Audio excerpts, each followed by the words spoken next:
Petani adalah salah satu lokasi pertanian dengan tanah yang bersifat asam sebelum mendapatkan perlakuan. Setelah mendapatkan perlakuan khusus, menjadikan tanah bersifat netral dan mengandung cukup unsur hara yang dibutuhkan oleh tanaman yang akan ditanam. Perlakuan yang tepat terhadap tanah sebagai media tanam merupakan bagian penting yang menentukan keberhasilan dari usaha tani. Penyuluh Pertanian Lapangan Kabupaten Kepulauan Anambas sedang berada di lokasi salah satu petani, yaitu Bapak Atmojo. Selamat sore, salam sejahtera bagi petani kita, salam 5 jari. Mudah-mudahan Anambas semakin berdikari petaninya. Oke, pada hari ini, petang sore ini, kita berkunjung di tanah Bapak Pak Atmojo, penyuluh senior Anambas. Namun beliau sudah pensiun dan kita buktikan keahlian beliau dengan melihat hasil tanaman beliau. Kita lihat kondisi tanah pada bedengan kita warnanya kuning. Kalau secara prediksi orang awam, kemungkinan mungkin kita agak lemah melihat kondisi yang ada sekarang. Tapi di tangan beliau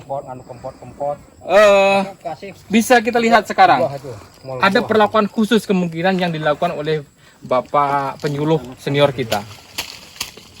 Kita lihat kangkung kita nih, Pak D punya nih hijau, padahal tanahnya kuning. Nah, kita perlu menelisik apa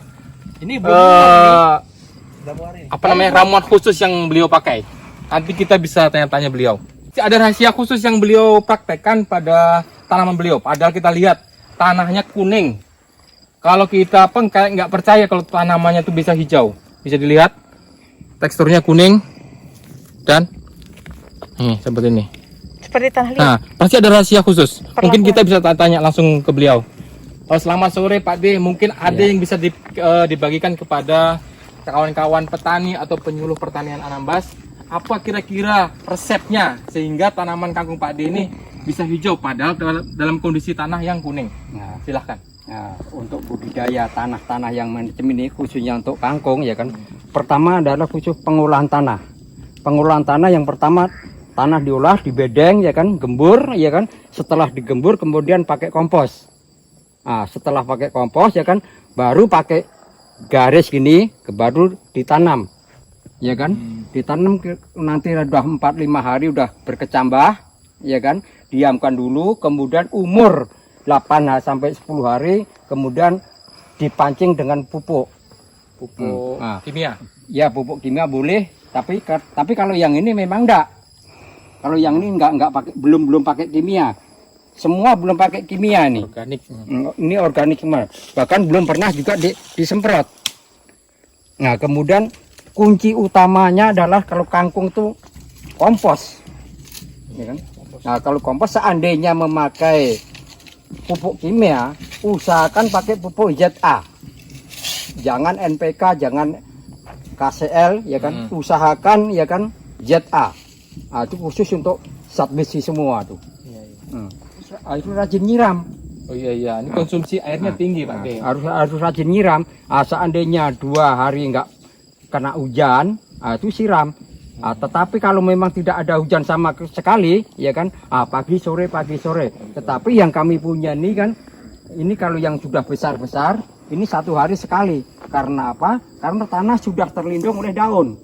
Terkecuali yang masih baru-baru ini, ya kan, tanah langsung kena sinar matahari langsung. Jadi perlu disiram pagi sore. Tapi kalau yang sudah rimbun, cukup sekali sehari. Nah, kemudian mengenai hasil ya kan, rata-rata kalau pakai gini, model gini ya kan, 1 kampet atau 1 kilogram tuh ya kan bisa menghasilkan 70 sampai 90 kilo per kilonya. Ini yang pakai parit ya. Tetapi kalau pakai tugal ya kan, itu bisa 90 lebih. Karena apa? Karena akarnya itu ya kan, akarnya tidak menyatu. Sudah akarnya berpisah-pisah. Jadi kedua kalinya kan batang dan kangkungnya pun lebih sehat. Karena ini hanya pakai parit, karena apa? Karena pekerjaan saya terlalu banyak. Jadi untuk mempercepat penanaman prosesnya jadi pakai sistem parit gini Pak De. Ya sistem parit ya kan. Tapi jangan terlalu banyak-banyak. Contohnya seperti belakang Pak Kabar tuh.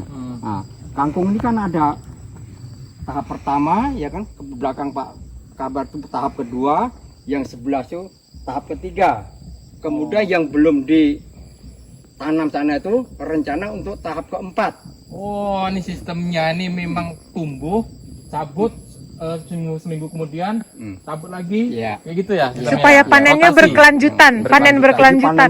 Panennya bisa berkelanjutan terus. Nah, tetapi mengenai volume banyak sedikitnya ya, itu tergantung pemasaran. Ya kan? Seandainya toke-toke berani nampung sekian, kita bisa memperhitungkan. Tetapi kalau pasarannya itu artinya itu kurang pembeli, tidak perlu banyak-banyak. Jadi satu tahap cukup 1 atau 2 kilo aja. Ini Pak Di biasanya umur berapa baru panen ini Pak Di? Biasanya 21. 21. Lebih awal dari Lebih awal. Harusnya kan minimal kan 25. 25. Ya. Nah, Selain mengusahakan tanaman kangkung, saat ini Pak Atmojo juga sedang mengusahakan tanaman pare yang telah panen beberapa kali. tengok yang dibungkus-bungkus nih. Yang dibungkus-bungkus kan isi semua nih. Nah, kemudian ini lalat buahnya ya kan. Ini satu ini kalau dihitung itu mau berapa ribu lalat buah itu.